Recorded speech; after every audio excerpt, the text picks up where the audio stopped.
ආයුබෝවන්. අද අපි කතා කරන්න යන්නේ මෘදුකාංග තත්ත්ව සහතිකය ගැන. ඒ කියන්නේ software quality assurance වලදී පාවිච්චි වෙන විශේෂ ක්‍රමවේද ටිකක් ගැන. මේවට කියන්නේ පිරිවිතර මත පදනම් වූ පරීක්ෂණ සැලසුම් ක්‍රමවේද කියලා. specification based test case design techniques. අපිට මේ ගැන හොඳ මූලාශ්‍ර කිහිපයකුත් තියෙනවා. ඔව් හරියටම හරි. මෙතන ප්‍රධාන අදහස තමයි අර මෘදුකාංගයේ කෝඩ් එක දිහා බලන්නේ නැතුව ඒකේ පිරිවිතර ඒ කියන්නේ ස්පෙસિෆිකේෂන්ස් දිහා බලලා ඒක හරියට වැඩ කරනවද කියලා හොයන එක. එහෙමයි. ඒ කියන්නේ ඒක කරන්න ඕනේදී හරියට කරනවද කියලා බලනවද? අපි බලමු equivalence partitioning, boundary value analysis, decision tables වගේ ක්‍රම ගැන. ඔව්. වෙවට black box testing කියලාත් කියනවා, behavior based testing කියලාත් කියනවා. black box. ඒ කියන්නේ ඇතුලේ මොනවද වෙන්නේ කියලා බලන්නේ නැහැ. හරියටම අපි බලන්නේ බාහිර හැසිරීම විතරයි. අර පිරිවිතර වලට අනුව වැඩ කරනවද කියලා මේ පිරිවිතර සමහර වෙලාවට ලියකියවිලි වෙන්න පුළුවන්, use cases වෙන්න පුළුවන්, එහෙම නැත්නම් models, prototypes වගේ දේවල් වෙන්න පුළුවන්. හයි. එහෙනම් අපි මුලින්ම equivalence partitioning, ඒ කියන්නේ EP වලින් පටන් ගමුද? හොඳයි.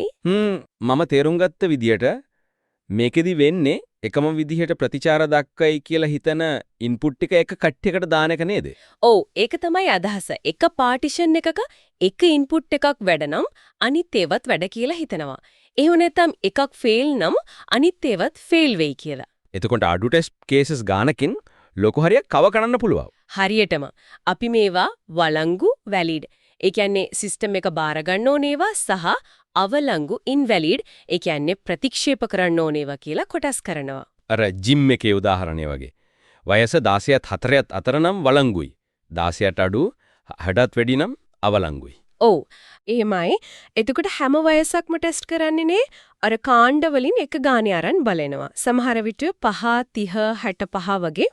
ඒමයි. ඒ වගේම හිතන්නකෝ 16 20යිටයි 55 60යිටයි වෙනම ડોකියුමන්ට් එකක් ඕනේ කියලා රූල් එකක් තියෙනවා කියලා. එතකොට අර වැලංගු කියන පාටිෂන් එක ඇතුලේ තව සබ් පාටිෂන්ස් හදනවා. අර විශේෂ නීති ටෙස්ට් කරන්න උදාහරණයක් විදිහට 18 30 50ට වගේ අගයන් අරන් බලන්න වෙනවා. හරි. වැදගත්ම දේ තමයි මේ පාටිෂන්ස් ඕවර්ලැප් වෙන්න බෑ. එකිනෙකට පැටලෙන්න හොඳ නැහැ. ඒත් මේක කොච්චර සාර්ථකද? ඒ කියන්නේ අර ස්පෙસિෆිකේෂන්ස් හරියටම ලියවිලා නැත්නම්, එහෙම නැත්නම් අපි ඒක හරියට තේරුම් ගත්තේ නැත්නම්, එතකොට වැරදි පාටිෂන්ස් හදන්න පුළුවන් නේද? කෝඩ් එක නොදැන ඒක කරන එකේ රිස්ක් එකක් තියෙනවා. ඒක ඇත්ත. ඒක අභියෝගයක් වෙන්න පුළුවන්. ස්පෙસિෆිකේෂන්ස් පැහැදිලි නැත්නම්, සම්පූර්ණ නැත්නම් වැදගත් කේස් එකක් මගහැරෙන්න ඉඩ තියෙනවා. ඒ නිසා තමයි ස්පෙસિෆිකේෂන් ඇනලිසිස් එක ගොඩක් වැදගත් වෙන්නේ. අත්දැකීමත් එක්ක තමයි මේක හරියට කරන්න පුරුදු වෙන්නේ. හරි. එතකොට අර මායිම් බවුන්ඩරිස් ඒවායේ තමයිලු වැරදි වෙන්න වැඩිම ඉඩ තියෙන්නේ. EP වලින් අර බවුන්ඩරි වැලියුස් හරියට අහුවෙන නැති වෙන්න පුළුවන් කියනෝ නේද? ඔව්. අන්න ඒකට තමයි බවුන්ඩරි වැලියු ඇනලිසිස් BVA කියන ක්‍රමය තියෙන්නේ. ඒ කියන්නේ EP එකේ එක්ස්ටෙන්ෂන් එකක් වගේ. ඔව්. විශේෂයෙන්ම නම්බර් වගේ ඕඩර් එකක් තියෙන data වලට ඔබ කිව්වා වගේ බග්ස් හැංගිලා තියෙන වැඩි ඉඩක් තියෙන අර පාටිෂන්ස් වල දාරවල බවුන්ඩරිස් වල. BVA වලින් කරන්නේ හරියට මේ මායිම් සහ ඒ අවටාගයන් ටෙස්ට් කරන එක. එතකොට අර ජිම් එකේ 16 60 රේන්ජ් එකට BVA දැම්මොත් එතකොට අපි ටෙස්ට් කරනවා 16 මායිම ඊට යටින් 15 හරියටම පිටින් ඊට උඩින් 17 හරියටම ඇතුලෙන්. ඒ වගේම අනිත් මායිම 60. එතකොට 60 මායිම ඊට යටින් 59 ඇතුලෙන් ඊට උඩින් 61 එපිටින්.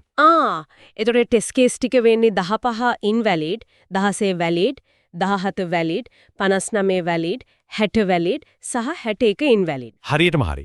EP සහ BVA දෙකම එකට යූස් කරාම ගොඩක් ශක්තිමත් ටෙස්ට් සෙට් එකක් හදාගන්න පුළුවන්. ඒත් පැහැදිලියි. ඒත් මේ දෙකම EP සහ BVA තාමත් ફોකස් වෙන්නේ එක ඉන්පුට් එකක් ගැන වගේ නේද? සමහර වෙලාවට එක ඩිසිෂන් එකකට ඉන්පුට් කීපයක් බලපානවා. ඕ. එතකොට ඒ වගේ කොම්ප්ලෙක්ස් බිස්නස් රූල්ස් තේන තැන්වලට මේ ක්‍රම මදි වගේ නේද? අන්න හරි. අන්න ඒ වගේ වෙලාවට තමයි ඩිසිෂන් ටේබල්ස් කියන ක්‍රමය ගොඩක්ම ප්‍රයෝජනවත් වෙන්නේ. ඩිසිෂන් ටේබල්ස් ඒ කියන්නේ තීරණ වගු. ඔව්. මේකෙන් කරන්නේ input conditions වල combinations. ඒ කියන්නේ true false combination ඔක්කොම සහ ඒ එක එක combination එකට ආධාරව වෙන්න ඕන action එක හෝ outcome එක map කරන එක. වගුවකට දානවා. අර ලෝන් ඇප්ලිකේෂන් උදාහරණය වගේ මාසික ගෙවීම දාන්න පුළුවන්ද? ලෝන් කාලේ දාන්න පුළුවන්ද? ඔව්. එතකොට ඒ කම්බිනේෂන්ස් ඕ නෑ නෑ ඒ හැම එකටම මොකද වෙන්නේ කියලා වගුවේ තියනවා. හරියටම වගුව හදද්දිම අපිට බල කරනවා හැම කම්බිනේෂන් එකක් ගැනම හිතන්න.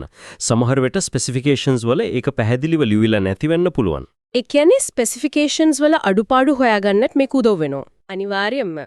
උදාහරණයක් විදියට ගෙවීමේ ගානයි කාලයයි දෙකම දාන්න බෑ කියලා රූල් එකක් තියෙනවා නම් එහෙම නැත්නම් කිසිවක් දැම්මේ නැත්නම් එරර් එකක් දෙන්න ඕන නම් වගුවෙන් එක පැහැදිලිව පේනවා.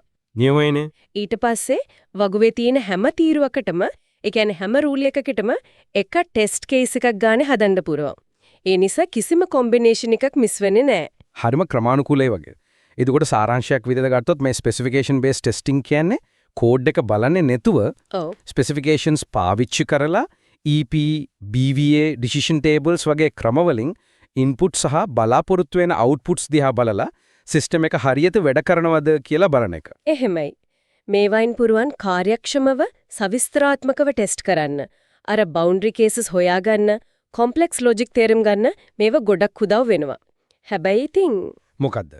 මේව කොච්චර හොඳ වුණත් සාර්ථකත්වයේ තීරණය වෙන්නේ අර ස්පෙસિෆිකේෂන්ස් කොච්චර හොඳට තියෙනවද? අපි ඒක කොච්චර හොඳට ඇනලයිස් කරනවද කියන එක මත. ඒක ඇත්ත. හොඳ ඇනලිසිස් එකක් ඕන. හොඳයි අවසාන වශයෙන් පොඩි දෙයක් හිතන්න දෙන්නම්. මේ වගේ ස්ට්‍රක්චර්ඩ් ටෙස්ටිං ක්‍රම විශේෂයෙන්ම අර ඩිසිෂන් ටේබල්ස් වගේ මල්ටිපල් කන්ඩිෂන්ස් බලන ඒවා මෘදුකාංග වලින් එහාට ගිහින් වෙනත් ක්ෂේත්‍රවල පාවිච්චි කරන්න බැරි වෙයිද? ඒක හොඳ ප්‍රශ්නයක්. සමහර විට මොකක් හරි පොලිසි ගයිඩ්ලයින් එකක් ඇනලයිස් කරන්න එහෙම නැත්නම් ප්‍රොජෙක්ට් එකක රිස්ක් ෆැක්ටර්ස් වල කොම්බිනේෂන්ස් බලන්න වගේ ඒ කියන්නේ සංකීර්ණ තීරණ ගැනීමේ අවස්ථාවලට මේ ලොජික් එක ඇප්ලයි කරන්න බැරිද? ඒ ගැන ටිකක් හිතන්න පුළුවන් නේද? ඔව් ඒක හිතන්න වටින දෙයක්. ඒ ව්‍යුහය ඒ ක්‍රමානුකූල බව වෙනත් ගොඩක් දේවල් වලටත් යොදා ගන්න පුළුවන් වෙන්න ඕන.